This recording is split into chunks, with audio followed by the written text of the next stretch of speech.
د کہانی شروعات د لوی سمندر نه کیږي په کوم کې چې مونږ ته یو بل غونډه کې کشته په نظر راشي پای کشته کې په دې وخت یو سړی ناستو د کوم نوم چې سرکسو ته په زندګۍ کې سهم خاص نو هغه د خپل ژوند د تیرولو دپاره کبان ګیربل هغه هم چې په قسمت کې وو په لاس په ورله ورغللو کنو تش لاس په کورته ته روز کله چې د کبان د نیولو دپاره سرکس سمندر ته جال ورولي نو ناڅاپه هغه ته په هغه جال کې ساجبه غونډه کې څه څیز محسوس شي هغه جال د نو کله نه دا دلته درون ولګېږي او چې کله هغه بار ته روباسي نو هغه حیرانه پاتې شي ولې چې په هغه جال کې کبان نه بلکې یو بېهوشه جینۍ وه سرکس چې کله هغه جینۍ ته پام وکړي نو هغه ته دا پته ولګېږي چې جینۍ خو اوس هم ساګانې چلیږي یعنی دا ژوندۍ ده له غوندې وخت پس کله چې هغه جینۍ په هوش کې راشي نو سرکس هغې ته ووایي راځه چې هسپتال ته دې بوځم خو هغه جینۍ ورته په سختۍ سره انکار وکړي په دې خبره باندې وایي که چېرې تا زه په زوره باندې هسپتال ته بوتلم او یا دې زما د بوتلو کوشش وکړو زه به واپس اوبو ته ټوپ کړم او خپل ځان به ووجم ما چېرته دا ځای ته بوځه چې هغلته یو هم انسان ني او نه راته له چا پامي سرکس د هغې په دې خبره باندې عمل وکړي او دې د خپل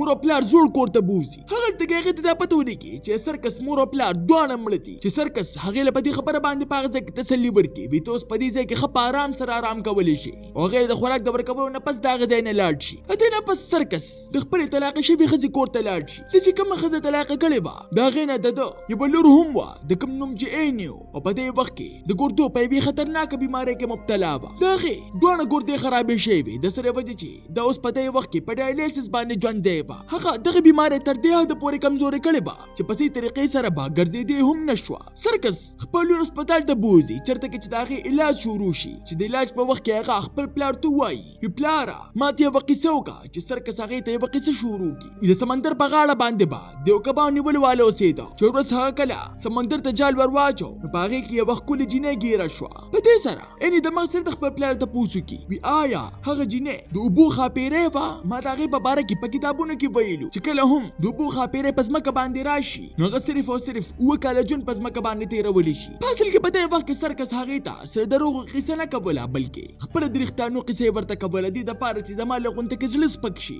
دې خپل لور ته هغه قیصه پوره ونه کړلی شي چې په سره د هغه لور د هغه نه سخته خفه شي د علاج نه پس دوی چې کله ناوخته کور ته لاړ شي نو په دې سره د هغه طلاقه شوې ښځې هغه ته سخته په غوسه کې راشي ولې چې هغه په دې وخت کې هم د شرابو په نشه کې وه هغه سرکس سره په ډېرې بدتمیزۍ سره خبرې وکړي اوس چې کله سرکس واپس خپل کور ته لاړ شي نو هغلته کې هغه په حیرانتیا سره هغې ته ده ووایي ما ته اوس هم داسې لګېږي که چېرې زه خوب وینم خو زما دا یقین پیدا شو چې ته واقعي په دې ځای کې موجود یې دا ځل چې هغه کله د کبان د نیولو دپاره سمندر ته به تلو شي نو هغه جینۍ هم ده ته د سره په کښتۍ کې د تلو خواهش ظاهر کړي چې سرکس هغه په دې خبره باندې منع کړي وی هغلته کې به نور هم خلک موجود وي خو هغه په خپل ضد باندې هم هغسې ولاړه وه چې اخر هغه مجبوراً د ځان سره په کښتۍ کې کښېني سرکس د هغې نه د سفر په وخت کې د نوم په باره کې تپوس وکړي چې لاول هغه د خپل یاداشت د تلو ډرامه د هغه د وړاندې نه شروع کړي خو بیا ورته ووایي زما نوم اونډین دی هغه پای کښتۍ کې یوه عجیبه غونډه کې ګانه شروع کړي چې پای ګانه کې د حیرانتیا خبره دا وه چې څنګه هغه دغه ګانه شروع کړي نو په دې سره د سرکس په جال کې بې شماره کبان ګیر شي چې په سره سرکس د حد نه سیبا خوشحاله شي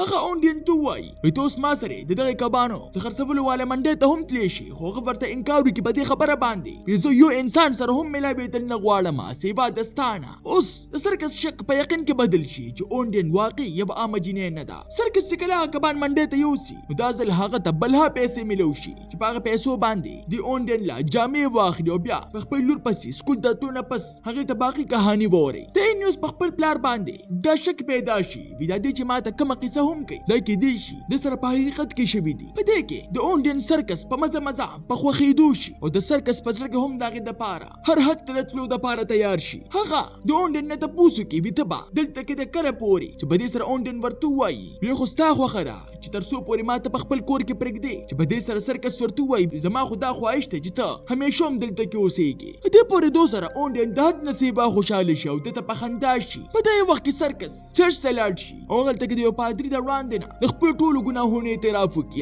هغه ته ووایي وي ما اونډین له څه جامې اغوستلې خو ولې چې زما ښځه نشته دې د وجې د خلکو ډېره د لاسه ما جامې راپټې کړې خو ستا خبره ما لا اوس هم منلې ده 2 کاله مې وشو ما شرابو له لاس هم نه دي وروړلې بلخوا یو ورځ عیني چې کله په خپل پلار پسې کور ته راشي نو هغلته کې د هغې اونډین ته پام شي چې په دې سره هغه د ما سرې پوهه شي چې همدا هغه جینۍ ده د کومې قیصه چې ما ته پلار شپه ورځ اورئ یعنې د هغې نه تپوس وکړي وي ته واقعي د اوبو ښاپېرۍ او ته ما ټیک کولی شي او که نه هغه د هغې نه لاس ونیسي او هغې ته په غور سره په کتو شي او بیا هغه ته د خپل کتابونو خبرې بوري خو ایډین ورته صرف خنديږي او د دې به خبرې هم جواب نه ورکړي. هم په دې ښار کې یو سړی او تر ګرځيږي کوم چې په اورډن پسې ګرځیدا خو هغه ته پته نه لګیدا چې په دې وخت کې هغه په کوم ځای کې بوي. په دې کې د سرکس په سر کې هم اوس په مزه شکونه پیدا کېدل شروع شي چې واقعي دا یو عام جنې ده او کنه پر اختیار باندې د اوبو خاپېره ده. په سبا باندې سرکس یو ځل بیا اورډن د ځان سره د کبانو د نیولو لپاره سمندر ته بوزي چې هلته کې نو کله پشان بیا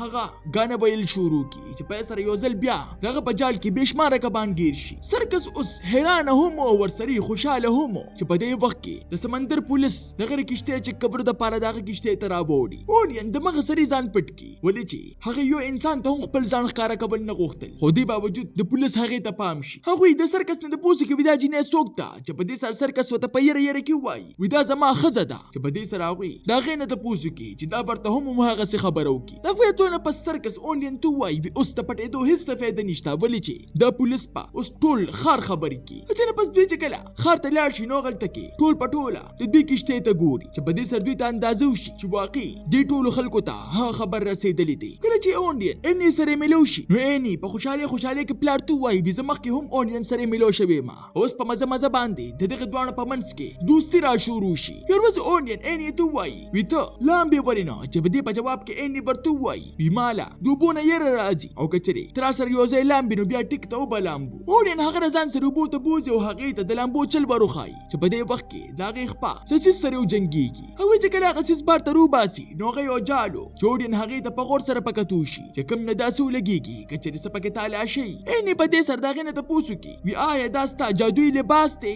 زما د کتابونو مطابق دا به تعالی اوس خول پکاره دي د پاره چې پس مکه باندې وکاله ټیم تیر کړل شي اوس دغه دوانه غجال پس مکه کې خخ کی او اورډن اني دې خبرې نه هم منه کی دې په باره کې هیڅ چا ته هم سونه وی ګوري په دې کې وخت تیریږي او یو ورځ په دې خار کې یو مقابله کیږي په کوم کې چې اورډن او اني هم موجود وي په ځای کې هم هغه سړی د مخ کې نه موجودو کوم چې په اورډن پسې ګرځیدا په اصل کې دا سړی څوک بل څوک نه بلکې د اورډن خاوندو په دې کې د اني د یقین مکمل پوښ شي چې اورډن څه خاص قسمه طاقتونه لري دغه طاقتونه چې کور د پاره د قصد وبو ته ټوب کی د پاره چې ما ته هغه طاقتونه په باره کې پته ولګي چې اورډن ورپسې د مغ سره ودانګي او هغه ژوندۍ بچ کی سرکس د دې پرې دوه سره د مغ سره اني د خپل مور خاله بوزي هو غلطه کې وزل بیا دغه خزه هغه ته سخت خبرې بوري سرکس چې کله واپس د اورډن خاله راشي اندازل هغه دا سرکس نه ته پوسو کی ویتا ته ټول خلک سرکس ولي وي چې په دې سره هغه ورته وایي زمانو د حد نصیبه مشکل دی او په یو زمانه کې ما په سرکس کې هم کار کو دغه نه پس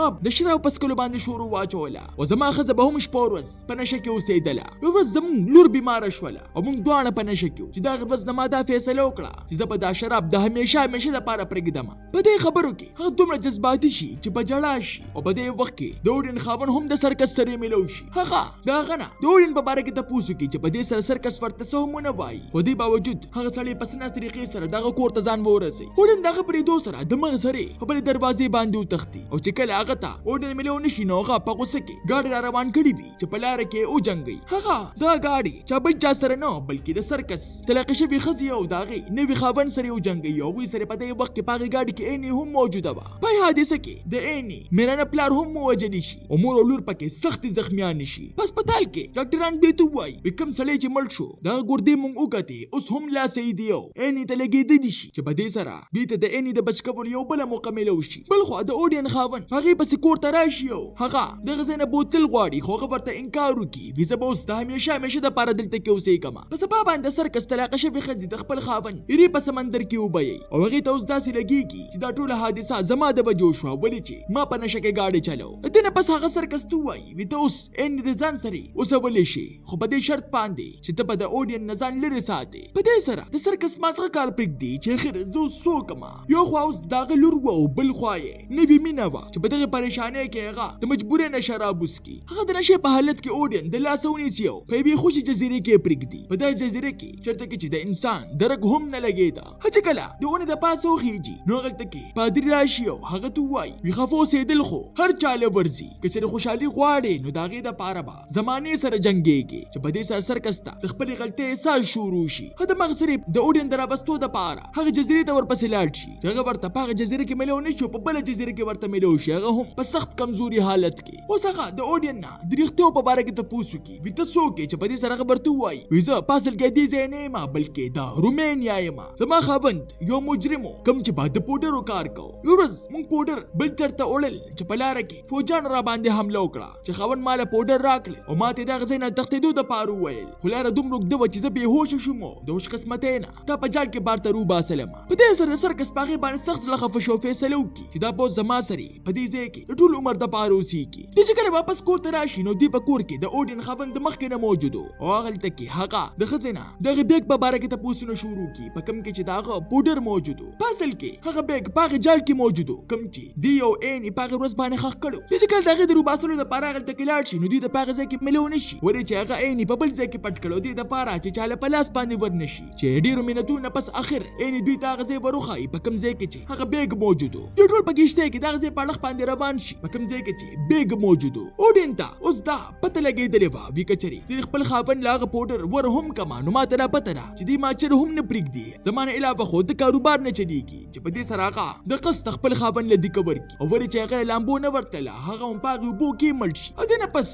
پولیس راشي اودین گرفتار کی ورې چې دغه ویزه خراب شي وو هغه پاسل کې دی ملک نه وا چې په سوچ سره د سرکس مزغوت یو خیال راشي. هغه اودین سره وادو کی چې اوس په قانوني توګه باندې هغه ټول عمر د پاره د سره اوسېدلی شو چې اوس هغه دوانه په یو ځای باندې د یوې نوې زندګۍ شروع کولو آغاز وکړي. تاسو ته دا نننۍ کہانی څنګه ولګېده ما ته خپل قیمتي رائے په کمنټ کې ضرور راکړئ او که چېرې تاسو داسې نور هم ویډیوګانې کتل غواړئ نو زموږ دویم چینل آی موویز 2.0 در سره هم سبسکرایب کړئ. ملاویږو به په یو نوي ویډیو سره ماله راکړئ اجازت. بای بای.